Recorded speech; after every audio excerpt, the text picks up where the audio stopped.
מה הבעיה בסרטוני השיטה? יש להם נוסחה. אדם כזה, זה יכול היה שבור לגמרי. זה לא טוב שלנו חייל אבל בקטע. זה לא כפר עליו אבל... כאילו תקשיב, פשוט הרגשתי שכאילו היא מזיינת אותי כי לקח לי בזרק שלי. אני אפשר להגיד אלדד, אני אגיד כמה מילים ככה, כאילו לסכם את הפרק הקודם, ואז אני אראה משהו די איזוטרי שאמרת שם, מתקשר או בעצם חוזה אירוע אקטואלי מהימים האחרונים.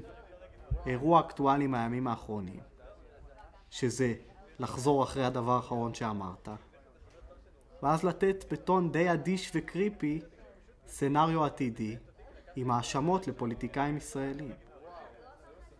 ניסיון שקול לאמת את התרחיש שנתת רגע, עם העובדות הידועות לציבור והיגיון בריא. היגיון בריא?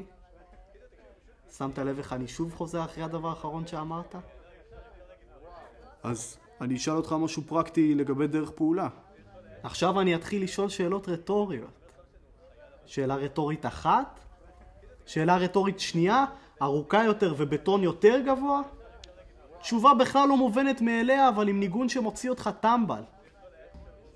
למרות שידעתי מה אתה הולך להגיד וכתבנו את התסריט ביחד, אני מתנהג כאילו קשה לי להבין.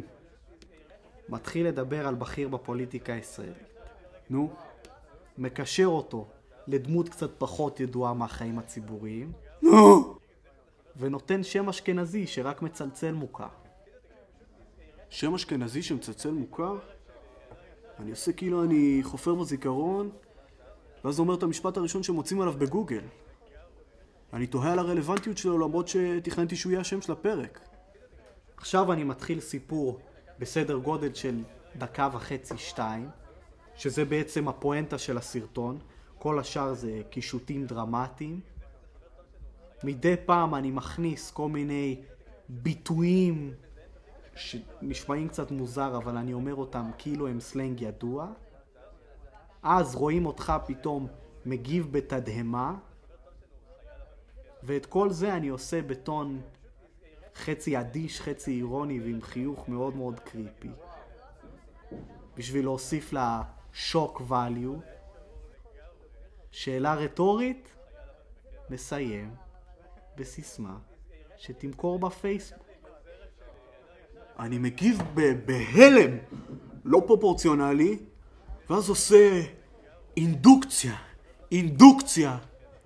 אינדוקציה על כל המצב של החברה הישראלית. סופרלטיב מפוצץ.